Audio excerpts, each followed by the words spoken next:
introduce yourself and talk about your rank, so forth. Good morning. My name is Ken Osborne. I served with the U.S. Army 1955 to 1958 during what was known as the Cold War. I was too young for combat in Korea and too old for Vietnam. We patrolled the international border between East Germany and West Germany and Czechoslovakia. Stood in the Fulda Gap, which became quite famous in 1961 when they built the wall. And now you were in the direct area where the Berlin Wall stood? No, we were on the border in Bavaria, and from the British zone south all the way down to Czechoslovakia. Okay. And you served how long? You said 4 years? 3 years. 3 years. Okay. I was actually on the border 29 months and 8 days. Okay. Now your group was part of what bigger division? Or? 7th Army. Okay. And then what was your particular division responsibilities or group responsibilities as far as day to day? On patrolling the border, we observed what was going on the communist side of the border, which was at that time known as the Iron Curtain. They had a fence that stretched the entire length of the border, and on their side of that fence was a 10-meter plowed strip which they kept worked very fine, and they checked it daily for footprints, not to see whether we'd been over there or not, but to see that their own people were not trying to escape communist East Germany and Czechoslovakia. Now, when you were there, did you have any people that came across that you saw? Or I didn't see any of them come across. There was some time or two, there was some of our soldiers on our side of the border, but they got back across. Anything that they picked up like that went directly to military intelligence, and we never saw them as far as other than we knew they were picked up. But one of our border stations was at Hof, and in 1990 when it broke up, the first refugee train from East Germany crossed the border into West Germany at Hof. Oh, okay. Hof was just a little German village out in the middle of nowhere, basically. Our main regimental headquarters was at Nuremberg, and we had 3 battalions: Hamburg, Bamberg, and Bayreuth. And I was stationed at Benlock, which is Christenstein Barracks at Benlock, which is on top of the mountain outside of Bayreuth. Okay. Which, by the way, Bayreuth's Richard Wagner's hometown. Oh, that's interesting. Now, when you entered, were you drafted, or did you enlist, or how did you get into the service? Volunteered. Okay. Did you go in with any other family members, or? No. Okay. 3 of us from college went down, went Okay. together. 2 of us went to the 3rd Cav, and the other one couldn't pass the physical. Okay. Now, when you came in, you went. Where did you enter at? Where was your entering point in the States? I actually entered the service in Ashland, Kentucky, which was where they inducted you at that time. Then we went to Fort Knox, Kentucky, and went through basic. And we left Fort Knox and went to Fort Meade, through Fort Meade, and was assigned to different companies of the regiment, which was stationed at APL, Virginia. At that time, the 3rd Cav was the first unit to gyroscope, which was they trained the whole unit in the States and took the regiment and all their families and everything and replaced the 2nd Cav, which was in Europe at that time. Okay. Now, was this considered specialized training for you? Yes. Okay. And it's the main, how did it differ from other specialized training? I don't know. Okay. I can't answer that. All righty. When you went in, the people that became your good friends, how did you get acquainted with them? Were they just people that were nearby you in your barracks, or? I met a fellow by the name of Orr at Fort Knox, Kentucky. He was from up in the Akron area. And Orr and Osborne were together on the duty roster. So we pulled guard duty together. We did KP together, and we actually ended up in the same company with just luck, we both went to A company, and we stayed together the entire time. And his date was a little bit different than mine, so I shipped out of Europe 3 days before he did, or 2 days maybe it was. I left on the 27th and he left on the 29th. And we have gotten together a few times since then. He came to our wedding, but there was actually 4 of us that ran together. I was a unit armorer, and Don Bennett was the company supply clerk. Earl Schultz was chief mechanic, and Orr was ammunition NCO. So we pretty well ran the company, and we saw a lot of Europe. We did. I started out as a company commander's driver because I found out when we got to AP Hill there was just a lot of people at that time couldn't drive. So he picked me to be his driver, and then after we went to Europe, he decided he needed a driver that could speak German. And so he sent me to ordnance school and engineering school as a weapons specialist. So I became the unit armorer and worked most of the firing ranges in Europe. Now, were you responsible for training other people or anything Weapons. like that? Okay. I taught weapons classes all the time. Okay. And mostly for maybe a young person that's viewing this, what type of weaponry was used at that time period? We had M2 carbines, which was semi-automatic or full automatic fire. M1 rifles, which was, and Browning automatic rifles. 50 caliber machine guns, 30 caliber machine guns, 3.5 rocket launchers, and infrared sniper scopes. And you trained in all of that? Yeah. Okay. How big of a class size would you have come in for training at once? Did you have dozens or? Maybe a platoon, maybe half a platoon, depending on who was on duty and who was not on duty that day. Our tanks at that time, we had T-41 Walker Bulldogs, which were a 25-ton recon tank with a 500 horsepower General Motors V12 and a 76 millimeter gun with a 30 caliber machine gun mounted in the turret and a 50 caliber anti-aircraft gun on it. Then in 1957, they replaced our 41s with M48s, which had a 90 millimeter cannon, main gun, with 30 caliber mounted in the turret and a 50 caliber fired from a Cupola, which was solenoid fired. Now, of course, this is a bigger size gun. Was that anti-tank type weaponry or? No. The tank guns are, you can either use them as a stationary gun, like an artillery piece, or you can fire them on the run. Okay. They were, at that time, across the border, when we had our 41s with our pop guns, 76 millimeters, the East Germans were armed with JS-3s and JS-5 Russian tanks, which carried a 55 millimeter gun, which blow a hole in the ground, we couldn't get across. But our main mission out there was early warning, because at that time the threat of nuclear holocaust was very real. People here in the States were digging holes and building bomb shelters and to try to survive a nuclear attack.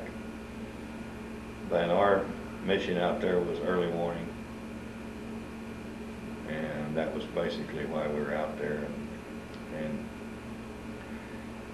to yell, "Here they come," and try to get out of their way, yeah, because they would have run over us in about 2 minutes.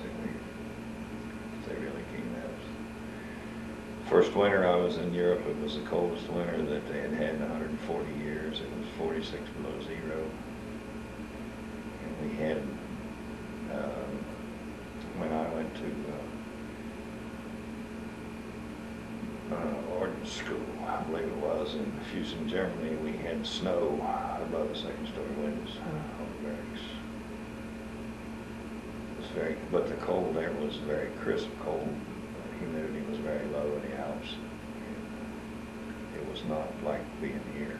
That kind of, it was. In fact, I have a picture there of it was taken out on the Nuremberg Autobahn, and it was 20 below zero, and we're not dressed exceptionally with a lot of clothes on. You got used to it, and 60 degrees in the summertime was hot in the Alps, in the Bavarian Alps. Now, you had mentioned you also served as a driver for someone. Who was the person that you drove? Captain Jake. Well, at that time he was first lieutenant. Okay. J. Godfrey Crowe. He was a West Point graduate in 1951, served in Korea with 8th Army, and he was first lieutenant at that time. He made captain while we were overseas, and he retired from the service as a full colonel. So was your day mostly you had to wait and then just kind of be available to him all day? Or? Yeah. Okay. When he wanted, I had to be available all day when I was his driver. Yeah. And how long did you serve as his driver? From, let's see, April when we went to AP Hill, all the time we trained at AP Hill, and then up until probably October after we went to Germany, and then I went to school, became a company armor. And then was this basically just driving back and forth to wherever you wanted to go? Wherever you wanted to go. Meetings and so forth? Okay. Well, when we convoyed,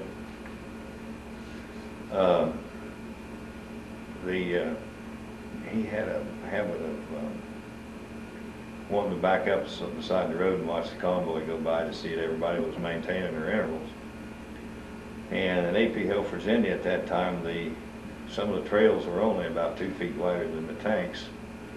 And the convoy would go by, and then he'd say, he talked real slow, and he says, Osborne, let's get back up in front now. And here's the tank with a foot on each side of the road. And I thought, well, he's riding with me. So away we go. And we get back up in front. Very fine gentleman. I credit him with a lot with me becoming the man I did in later years, because I learned an awful lot from him. Now, how old were you when you entered the service? 18. 18, so you were not married at that time. No. You said you were in college? Or had? Yeah. Okay. Where were you going to college? Down at the Ohio University branch in Portsmouth. Okay. So then were you able to pick that back up when you got out? Or? I picked it up, and I never did get my degree. That was during the Eisenhower era of prosperity, and jobs were kind of hard to come by. And we got married that fall, 1958, after she graduated from nurses training, and then I started work. Okay. From the time that you served in the military, what's one thing that you would like to be able to tell us as citizens here? Something that may be a positive or a negative? Is there something that you would like to be able to express about the military or about your time in the military? Well, I wouldn't trade it for anything in the world. The experience and the training I gained. And veterans are becoming scarce now. We're down to less than 10% of the population. At that time, must have been about 90% because everybody served in the military. And I believe, because the military today is not the same as it was when I was in it. We were one of the last units to wear the brown OD uniforms. When the 2nd Cav advanced party showed up to replace us, they were wearing the new green uniforms. I believe that each individual it should be necessary for them to serve in the military to get their franchise to vote. I think they need to get out and know what the rest of the world looks like. The rest of the world is not the good old USA. They have different philosophies, different cultures, and the people here do not understand that. They don't believe like we do, even though most of them are related to us, since we're a bunch of immigrants over here. And the rest of the world just does not live like we do. When I was in Germany, they waste nothing. There's no down branches in their forest, because they picked them all up and burned them. They have the fuel. Their autobahns, which was the forerunner of our interstate highways, they mowed the interstates, women with scythe, and harvested the grass off of the autobahn, the median strips. That was all done by the people. And at that time, they all rode motorcycles, most of them. They were recovering after the war. And it was a tough time for them. Of course, they deserved it, but we didn't start that thing. I found out since then that my daughter-in-law's had some exchange students from foreign countries, and the ones from Germany they know nothing about the Second World War because they don't teach them that. And I could talk to some of them in places. I talked to one from Dresden, and he was 16, 17 years old. This has been a few years ago now. He knew nothing about all the urban renewal we did there because we completely wiped out Dresden. It was one of the main targets of the 8th Air Force. But they know nothing about that. They just don't teach them that. They know nothing about the Holocaust, Auschwitz, and those places, they know Dachau. So that's not a place probably where children are taken as a memorial. They don't go as No, that never happened. They don't believe that the death camps were actually there. They don't teach them anything about it. Very quaint country, especially in Bavaria where I was stationed. There's a lot of gingerbread houses and cuckoo clocks and being a first 3rd grader and an arms specialist, I did a lot of traveling around running the ranges and this kind of stuff for them. I was one of the few that was fortunate enough to go to that foreign school and then come back and taught classes. And I think I was in 11 different countries. And the cab would be up on the border, patrolling the border, and I'd be off somewhere teaching, run the range or something like that. We patrolled the border 6 weeks on and 12 weeks off, supposedly. And when we weren't on the border, we were most of the time at Grafenberg and Fells training. And we had a border station at Hoff, one at Camp Gates, which is right outside Mark Tredwick's, which is there is a very famous pottery factory at China factory at Mark Tredwick's, and it was inside the 5 kilometer area. No civilians were allowed within 5 kilometers of the border, and we were not supposed to be within 50 meters of the border. But if we got any dignitaries, muckety mucks and stuff, that their wives wanted to go up to the pottery factory, we had to escort them up there, like through Indian country that troops used to do. So. Well, can you tell, because there might be some younger people who are not familiar with the cavalry, can you tell me briefly what their role is in the Army? And, Today, well, when you were there, and if you want to say how it's changed, or well, the cavalry in 1846, they had a problem, and to fix that, the Congress decided that they would change and form a mounted unit. And they took their old smoothbore muskets and gave them rifles. And they became the first U.S. mounted riflemen. And they went to war with Mexico. And this is the history of the third. And they went to Mexico as the first mounted riflemen. And they invaded Mexico. They were originally supposed to go to the Oregon Trail and protect the pioneers going to Oregon. Well, they didn't go. They went to Mexico. They fought at Cateras. And after the Battle of Cateras, General Scott made a speech, and he said,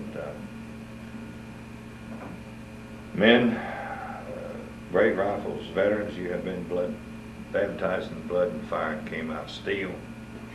Well, that's where the brave rifles come from.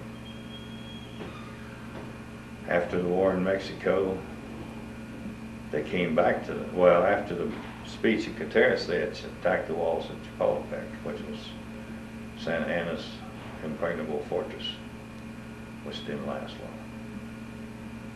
They captured that thing right away, and the 3rd Cav was the first to put the colors on top of the palace. They came back to the States, and they went to finish the Oregon Trail. And then they went back to they moved around quite a bit out there, and they went back to the Southwest again. And Jeb Stuart, he was a very famous Confederate general, was a lieutenant in the 3rd Cav when they went back out west. They were there when the Civil War started. And they came back to Tennessee. Of course, they lost a lot of officers to the Confederacy and men.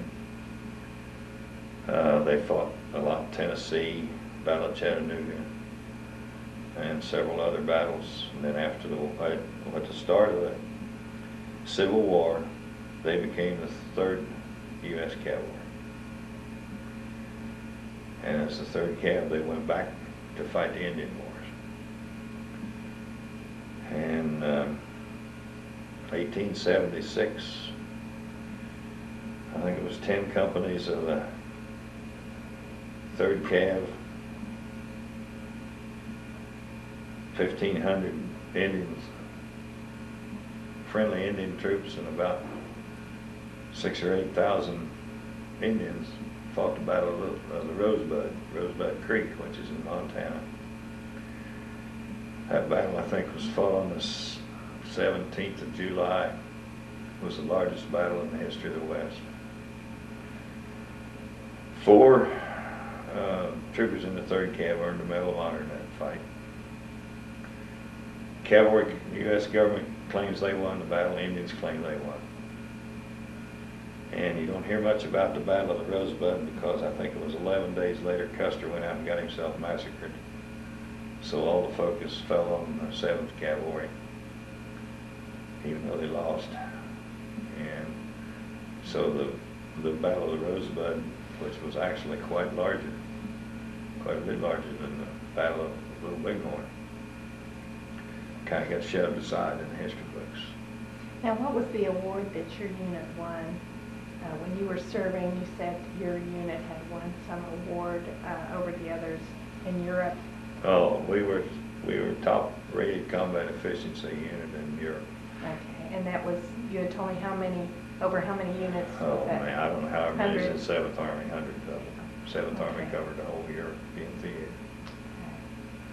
So since we don't have horses anymore, when they say cavalry, they're meaning anything that is what? Right before about the time of the start of World War II, George Patton served in France. George Patton was the 38th Colonel of the 3rd Cavalry.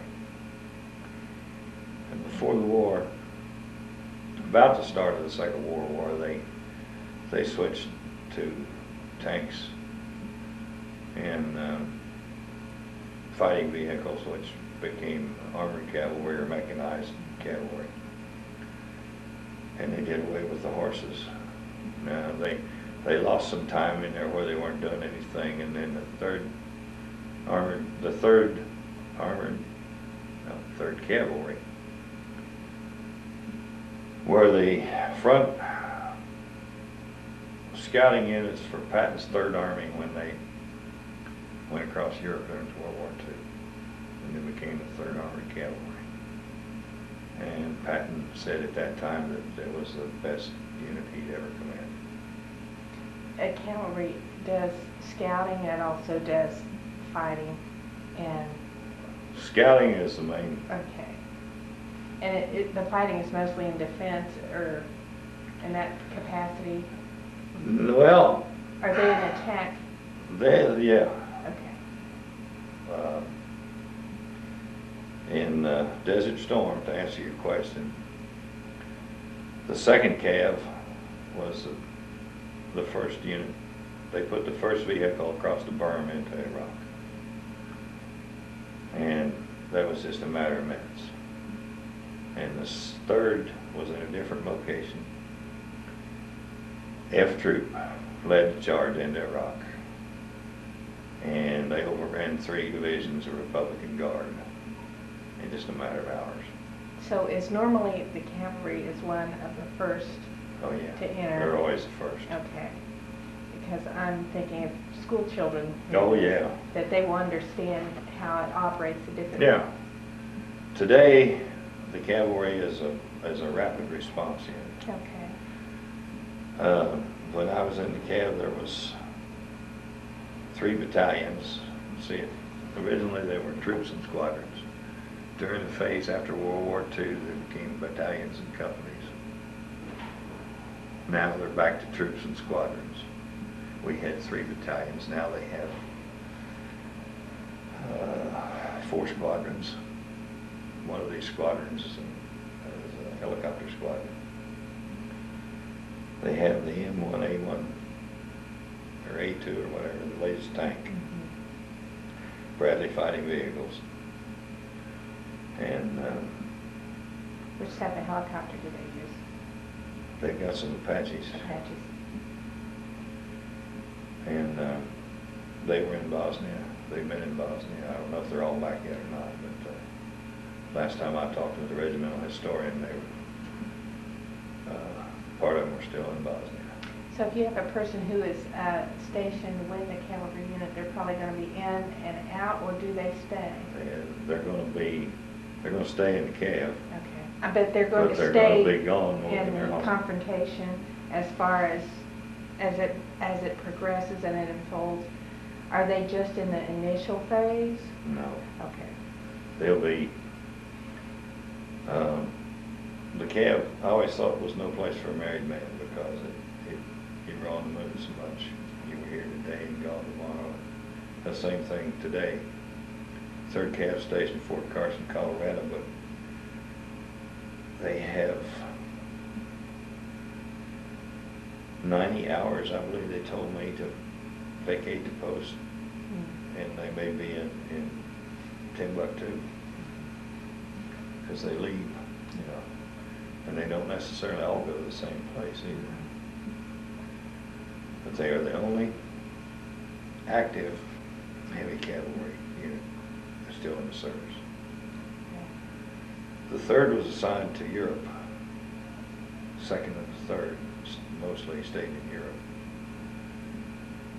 The 6th and the 11th went to Nome.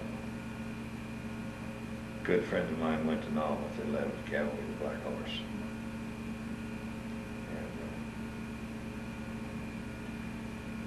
And we lost, I had two other guys. One of them was killed, the other one lost both legs in Nome. That's the one I know about.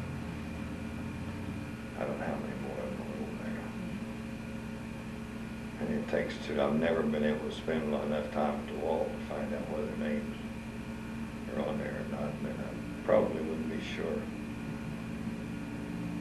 at that time because I can't remember all their names. Well, is there anything that we've overlooked that you would like to add to the interview? No, I think we've done a pretty good job. And like I said, I was too young for Korea combat and too old for Vietnam. And you have here, this is your... That's A Company, Okay. 1st Battalion, 3rd Armored Cavalry Regiment. And you see that? That's the guidon. Guidon is the, for the kids that don't know what a guidon is, the guidon is the red and white flag you see following the officer in the column in the movies when the cavalry comes riding in. That's the guidon. That is very important. You don't let that thing fall. If you get shot, the guy behind you picks it up and keeps going. The 3rd Cav is, if you read that poem I've written, it says that Cubans were in, or the Spanish were in Cuba, and when Teddy got the word, 1st Volunteer Cavalry was no rougher than the 3rd. The 3rd placed the flag on top of San Juan Hill. There's a lot of history with that. Oh yeah. 3rd was San Juan Hill. They fought all the Indians. I'm not too proud of that since I have an Indian ancestry, but sign of the times. Today, in today's society, it's not really, I guess it's getting better, but the military was not the place to be in the 70s, 80s. But Schwarzkopf and them took care of that in the 90s. And I would recommend anybody that's in the military, that's thinking about going in the military, go to the Cav. Jibster says join the cavalry. And it's tradition, and anyone that served in the Cav, any Cav, not only the 3rd, 27th was Philippine Cavalry. You know, that was part of MacArthur's boys in the Philippines, you know. Of course, the 3rd fought 62 battles in the Philippines and Luzon and battle streamers. I don't know where all they've been. And, General Patton, when he was a colonel, was commanding officer of the 3rd.